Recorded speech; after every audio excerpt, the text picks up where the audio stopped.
حضرت عثمان رضی اللہ تعالیٰ عنہ جب عمرے کے لیے صلح حدیبیہ کے موقع پہ تشریف لے گئے تو وہاں مکہ مکرمہ میں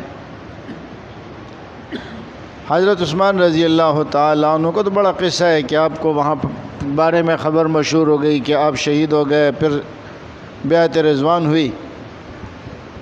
تو جن صاحب کے ساتھ آپ تھے انہوں نے دیکھا کہ حضرت عثمان رضی اللہ تعالیٰ عنہ کے پائنچے یعنی ازار مبارک وہ نصف ساق آدھی پنڈلی کے برابر یا اس سے اوپر تھا۔ تو انہوں نے کہا ہمارے یہاں ایسا نہیں ہوتا، آپ اپنے ٹخنوں کو ڈھک لیں۔ تو حضرت عثمان رضی اللہ تعالیٰ عنہ نے فرمایا